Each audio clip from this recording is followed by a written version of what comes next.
You could find some frost on your windshield this morning, but don't worry, a warm-up is on the way. Our highs are on their way into the 80s, but we could see a little rain at the end of the week. It's unfortunate, but maybe change is needed. Hubert Davis fired. The Tar Heels make a change after another disappointing season on the court. What we're hearing from fans and what's next for UNC Hoops. Nearing record highs, gas costs more today than it has in nearly 4 years. How government leaders are trying to offer some relief at the pump. Welcome in, friends, as you're joining us this morning at the 6 o'clock hour on WRAL News. We are happy to have you here with us. I'm Chris Lovingood. And I'm Renee Chu. Time to rise and shine, although the temperatures out there may make you want to climb back into bed. Meteorologist Elizabeth Gardner tracking 30s all around the viewing area right now. Yes, and we have more of this in our forecast, but this is the coldest that we'll see until we get till Sunday morning. 32 in Roxborough, 31 South Hill, 30 in Southern Pines, 33 Rocky Mount and Goldsboro. Those are areas where you could see a little patchy frost this morning. It won't be widespread, but it's definitely down near freezing in some spots this morning. Take a live look at downtown. This is a look at the Legislative Building. Notice the flags are still, so we have very little wind chill to deal with, but of course it is cold, a lot colder than it was this time yesterday. Now there is a wind chill in Fayetteville. It's light. It feels like 30 in Fayetteville, feels like 32 in Goldsboro, but for the most part, it's a fairly calm start this morning. Temperatures are 5 to almost 15 degrees colder than this time yesterday. So some people could see a quick scrape this morning of some frost from their windshield. Temperatures at lunchtime in the mid-50s. We climb into the mid-60s this afternoon, but we continue to jump into the 70s, and then we could be near records or even breaking records by Friday. I'll show you why that doesn't last into the weekend. Coming up, Ken. Elizabeth, at 6:01. Let's start outside with this live look at I-40 in Carytown Boulevard. Very light traffic right now, flowing at a nice steady clip, and that's what we're really seeing on all of our major routes heading into the Raleigh-Wake County area. You're coming in from Apex, Durham on I-40 eastbound. If you're coming in from Wake Forest, just a 1 minute delay. I-87 completely delay-free right now. You're getting ready to head into the car. Tune us in on the radio, 101.5 HD3. Oh, a big shakeup as the UNC world is reacting to the firing of men's basketball coach Hubert Davis. The news of his dismissal came down last night, and some Carolina players posted their thoughts about the change on social media. So let's go through them. Freshman Caleb Wilson thanked Davis, calling him one of the best men and coaches in his life. Davis's son Elijah has played for the Tar Heels since 2024, and he posted this picture on Instagram with the caption, right where we need to be. It's his plan and his plan only. Coach Davis is leaving after 5 seasons with the program. He took the UNC team all the way to a national championship game appearance in his first season. But his firing comes on the heels of back-to-back first-round exits in the NCAA tournament. And there's mixed reaction from fans about this news. Some express disappointment and others expressing relief. WRAL's Kirsten Clark joins us live this morning outside the Dean Dome. Kirsten, this decision comes after that hard loss in the first round of the NCAA tournament. Yeah, Renee, as a Tar Heel lifer, Hubert Davis has spent a lot of time inside this arena, both as a player and a coach. But as you mentioned, those back-to-back first-round exits from the NCAA tournament this year by giving up a 19-point lead to 11th seed VCU. It was the last straw for the university and the last game as head coach for Hubert Davis. Now let's look back. Davis played for legendary coach Dean Smith before returning as an assistant coach to Roy Williams and being picked as Williams' successor in 2021.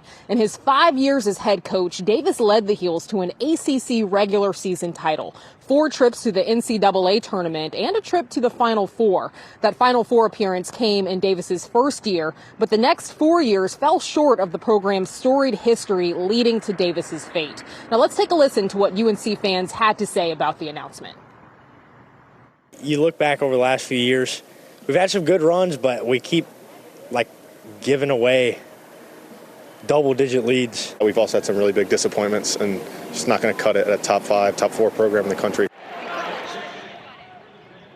Yeah, you hear those mixed reactions there. So what's next? UNC's Board of Trustees members will meet over the next 2 days. And this is the group that will ultimately sign off on Hubert Davis's replacement. So we'll be here trying to get some insight. And UNC Chancellor Lee Roberts is a big decision maker in that process. So that meeting starts today at 9 o'clock this morning. Live in Chapel Hill, Kirsten Clark, WRAL News. And so now attention turns to who will replace Davis. And there are a few names people will be watching. That includes Arizona's Tommy Lloyd, Michigan's Dusty May, Iowa State's TJ Otzelberger, and Chicago Bulls' Billy Donovan. And actually right now on our WRAL YouTube channel, Pat Welter and Brian Murphy from our WRAL sports team, they share their thoughts about Davis's firing, plus more reaction from players and fans. But be sure to like and subscribe our page for more coverage as this story develops. The Wake County Board of Education says it wants Superintendent Robert Taylor to find ways to avoid cutting $18 million from special education. The board held a special meeting last night to talk about the superintendent's proposed budget cuts, including plans to cut 130 positions. Teachers in Wake County protested last week after the plans were revealed during a board meeting. At last night's meeting, multiple board members expressed their frustration with the superintendent's proposal. Balancing budgets on backs of our most vulnerable students. Our students receiving special education services depend on us to protect and to prioritize their needs. Taylor's full proposed budget will be up for approval at the April 7th board meeting. All right, we are staying on top of those developments on the war in Iran. Iran says that it won't negotiate with the U.S. after the Trump administration says it offered a ceasefire plan to the country. And this is happening as the U.S. military is preparing to send thousands more troops to the Middle East. President Donald Trump says that there have been ongoing talks with Iran, but Iranian leaders disagree.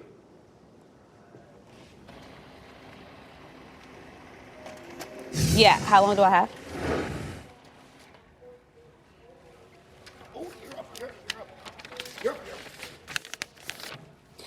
And happening now here in the WRAL Live Center, we have a big update in regards to transport in the Strait of Hormuz. This statement being posted on X by the Iranian mission that's to the United Nations, saying that ships that are non-hostile may transit the Strait of Hormuz if they coordinate with Iranian authorities. They're really suggesting that its effective blockade of the crucial shipping route might be eased. It says non-hostile vessels, including those belonging to or associated with other states, may provided that they neither participate in nor support acts of aggression against Iran and fully comply with the declared safety and security regulations. So, of course, shipments of oil and liquefied natural gas through the Strait of Hormuz, which carries about 1/5 of the world's supply, have been all but halted by Iran's threats against vessels seeking to travel through it. So, of course, we're going to continue to follow with this latest news and the impact that this will have. Meanwhile, in D.C., Laura, the U.S. Senate has rejected another attempt to stop the war in Iran. Lawmakers declined to bring a war powers resolution, largely along party lines. And this is the third resolution introduced by Democrats to limit President Donald Trump's actions in the Middle East without congressional approval. Gas prices are still soaring across the country because of the war. New numbers from AAA this morning show gas approaching $4 a gallon. In Raleigh, you'll pay an average of $3.81. In Durham, it's a little more expensive at $3.83 a gallon. In Fayetteville, you'll pay a little less at $3.77 a gallon. AAA says the national average right now is $3.98. As prices keep climbing, the government is working to find ways to give you a little relief at the pump. WRAL's Kelsey Coffey joins us live from Raleigh this morning. And Kelsey, if prices reach $4 a gallon, this would be only the third time that this has ever happened. Yes, Renee, we've only seen this twice before, most recently in 2022, and then before that back in 2008. So gas prices here at this Exxon on Gorman Street here in Raleigh, $3.89 a gallon. Now, you can see in this video when gas was $2.81 a gallon at the same exact location just 3 weeks ago. Patrick DeHaan with Gas Buddy says government leaders don't have much leverage to adjust these prices. That's because oil is a part of the global market. The U.S. Environmental Protection Agency may waive regulations that require a more expensive summer blend. Also, states like Georgia, Maryland, and Connecticut are considering pausing their state gas tax to offer some relief. Now, some states like Georgia have recently enacted or are on the cusp of a governor that may enact a gas tax holiday. That may have a more profound immediate impact. But once that impact is passed along, that doesn't prevent gas prices from going up, subject to changes in the price of oil. So just those few states that I listed, Georgia, Maryland, and Connecticut, are considering pausing that state gas tax. So for now, we know that North Carolina is not on the list. Kelsey Coffey, WRAL News, live in Raleigh. We're hearing from the parents of a teenager hit by a police cruiser in Fuquay-Varina, and they shared pictures with us of first responders caring for their son, Axel Henderson, after this crash. But I want to warn you before we show you these photos, they are hard to look at. It happened around 5:30 at the intersection of Woodrow and Church Streets. The crash fractured both his eye sockets, and he has a lot of bruises. Axel's dad, Coy Henderson, says his son was walking to meet him at a park near their home when this happened.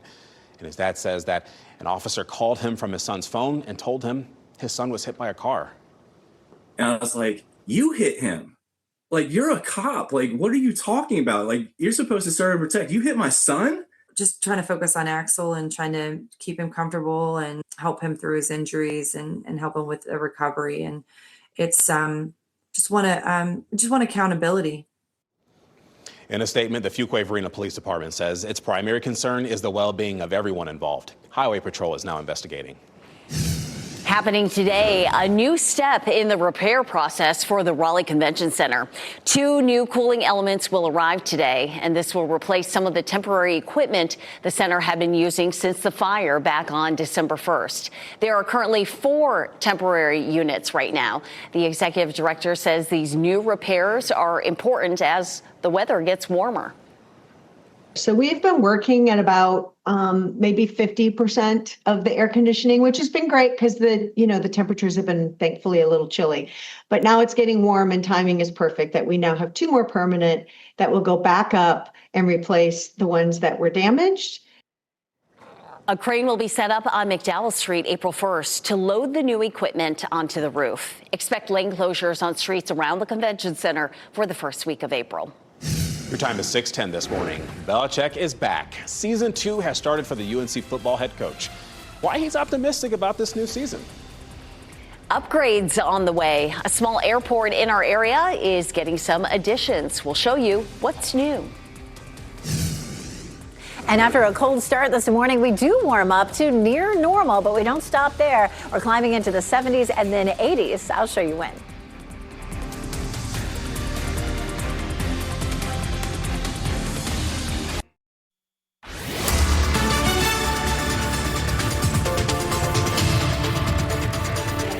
And we're loving what we see in Franklinton this morning. They've got their bunnies all set up ahead of Easter and some Easter eggs. And, it actually feels a little bit more like winter than it does Easter. But, typically this time of year, we see big temperature swings, and that's exactly what we're seeing. So 30 in Southern Pines, 28 in Roanoke Rapids. It's 33 in Wilson and Rocky Mount as well as Goldsboro. So we're definitely seeing those chilly temperatures this morning as you head out the door. It feels nice to grab that coat as you're heading out. So definitely colder than this time yesterday by as much as 10 to 15 degrees. So you might want to move your workout inside. It'll be a little warmer at lunchtime in the mid-50s. This afternoon should be nice and comfortable for getting outside in the mid-60s. And if you want it warmer than that, just hold on another day or two. We could be near record highs by Friday. Ken? This is weather and traffic every 10 minutes. And if you're heading out the door, if the southern loop of the Beltline is part of your morning commute, here's a live look at I-40 and Lake Wheeler Road. Those are the westbound lanes moving away from us and traffic really picking up quite a bit. But we're not seeing any delays on that southern loop of the Beltline. And a reminder, that southern loop is the I-40-440 interchange in Southeast Raleigh all the way over to US 1 there in Cary. Now, of course, if you're coming in from the Garner-Johnston County area, no delays between Highway 36 and the Beltline at this hour. Also happening today, Raleigh Mayor Janet Cowell is planning to launch a new initiative aimed at raising awareness for employee ownership. And this is meant to help employees gain a financial stake in the places where they work. This new initiative is aimed at helping the business owners as well learn more about it and provide them with the tools they need. The mayor is expected to launch that initiative at a press conference later this morning. Season 2 of Chapel Bill has begun. The head coach at UNC spoke to reporters yesterday for the first time since the end of the last football season. It was an underwhelming start to the legendary coach's tenure. A 4-win season, reports of dysfunction in the locker room, and his personal life topping the headlines more than football. This year, he is feeling positive. We didn't have anywhere near the continuity that we expect to have this year. And I think we have a lot of good leadership coming back from guys that were with us last year. A full offseason of recruiting and hiring big-name coaches has the coach feeling optimistic. Upgrades are coming to a small airport in our area. The Triangle North Executive Airport is pouring out a new concrete floor in the North Hangar area. And the site will soon be home to a new hangar. It's 12,000 square feet, and the airport is already working to rent out spaces inside.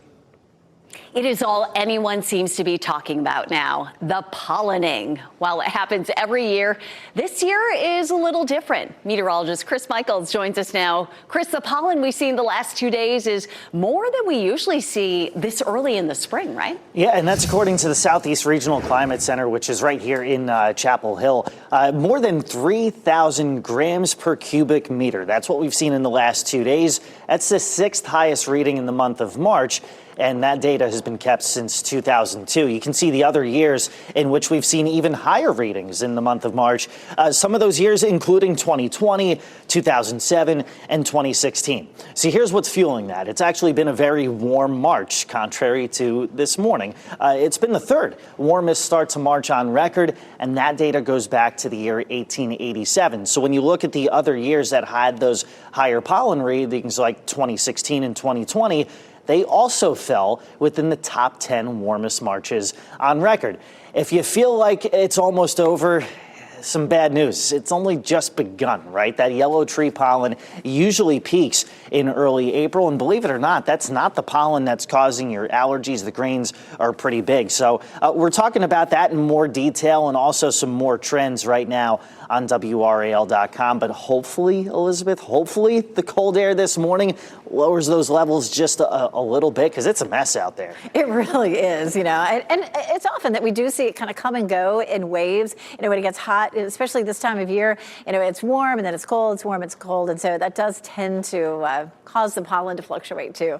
We take a look at Raleigh right now. We have a few clouds that are drifting by. 36 degrees is our current temperature in the Triangle, but it's a little colder than that in some other spots. So there could be some patchy frost, especially in some low-lying or rural areas. Here's a look at the big picture. This high pressure system is going to keep us nice and dry today, but it's shifting our wind first to southeasterly, and as it moves away, we'll be more into a southwest flow. And that's really going to warm us up for tomorrow and Friday in particular. We're watching a front that's up to the north right now, and that's our next weather maker. You can see how it's bringing snow up near the Canadian border. It becomes a cold front and sinks southward and brings us rain just briefly on Friday night. After it shifts out of here, it delivers a cold punch for us on Saturday.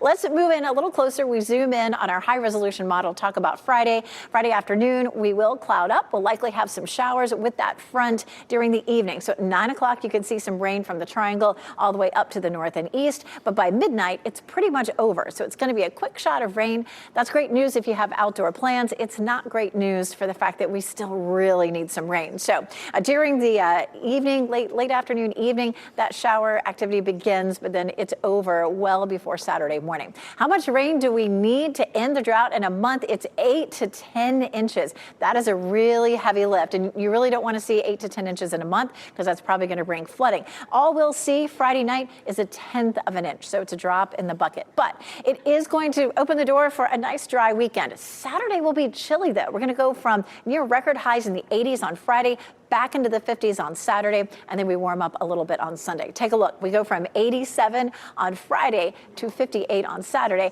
and it could be a little frosty for us on Sunday morning, but at least the weekend will be nice and dry. Next on the list is this beautiful day on Tuesday. It's the Durham Bulls home opener. It looks like it's going to be a really nice day for baseball. And we've got the general manager coming on the 9-8. Looking forward to talking with Crystal Rowe. Hey, you're getting ready to hang out the door. Here's a live look at that northern loop of the Beltline, I-440 and Glenwood Avenue. Traffic flowing nicely in all directions, even though traffic has picked up. And, you know, the entire loop is delay-free from I-87, 440 interchange all the way over to Wade Avenue. So as we widen out the view, here's what we're looking at. Very little to no delays whatsoever. Sort of a 1-minute delay coming in from Nightdale, but you're coming in from Wake Forest, Apex, Garner, Johnston County on I-40 westbound, delay-free at this hour. You're getting ready to head into the cartoonist and on the radio, 101.5 HD3. Your time is 6:20 this morning. Spreading kindness. RDU is stepping up right now as TSA workers are affected by the partial government shutdown. How you can help as you try to make your flight. Saving on streaming. 500 Side shares ways you can binge your favorite shows without breaking the bank.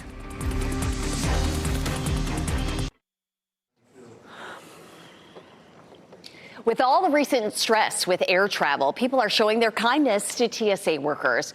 RDU put out a message on social media saying that grocery store and gas gift cards could now be donated to TSA workers who are there working without pay. And some people answered the call. We spoke with Eric Marsh, who dropped off his donation yesterday. I felt an obligation to come here to try to donate some money that they can hopefully get a bite of food and possibly some gas in their tank to come to work when they're not being paid. You can show your support. If you want to donate, you can drop those gift cards off at the TSA supervisor podiums in Terminal 1 or Terminal 2. Those are at the back of the checkpoint. This What's Trending report is sponsored by Call Dad AC and Heating. Bridgerton has started production on its next season, and Stephen Colbert is developing a new Lord of the Rings film. A lot of chatter I've seen online about this new season of Bridgerton. Ken, talking about that and what's trending. We're all excited about this. A certain countess finding love again in the next season of Bridgerton. Netflix announcing season 5 of the Regency-era drama series now in production. Now, the new season will focus on Francesca Bridgerton Sterling and her late husband's cousin, Michaela Sterling. In the short teaser clip, you can see the women's hands lightly touching as they stand side by side. Now, this is the first time Bridgerton's core storyline will be about an LGBTQ plus romance. We'll see Bridgerton creating fans quite a are stir, excited. in the ton. Oh, we'll look forward to that. Hey, an Instagram scavenger hunt drew dozens of people to the WRAL Gardens last night. Capital City Cash Crawl posted a video Tuesday night indicating a wad of $20 bills were left somewhere in the gardens. Well, a young woman found the money as Raleigh police responded to the crowd of people swarming the gardens. Whoever edited this video, it just looks like unhinged nonsense going on, and I love it. This is the 19th time that account has done this kind of cash drop around Central North Carolina. The only part I'm mad about, I didn't know about this. This is so fun. Now I want to go looking for $20. Oh, yeah. Okay. My cousin called me last night. Are you working out now? I said, no, I'm at home. There's money in the cards. Go find it. Well, too bad I wasn't working last night. Goodness. All right. Thanks, Ken. Well, hey, Clydesdales are coming to North Carolina, and not just any Clydesdales, the Budweiser Clydesdales. These iconic horses will be in downtown New Bern on Friday, and they'll do 2 laps around the area. The horses have been famous going all the way back to the Prohibition for their role during that. But of course, you probably know them. In the last 30 years, they were starring in those popular Super Bowl commercials. Your time is 6:26 this morning. Hubert Davis is out. The reactions from players and fans after the coaching decision at UNC. What could come next?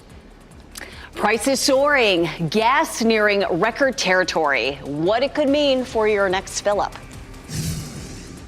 And we're starting off with 30s this morning, maybe even a little patchy frost, but it feels good this afternoon. We'll see some sunshine, mid-60s, but it doesn't stop there. I'll show you when we're back to record highs coming up.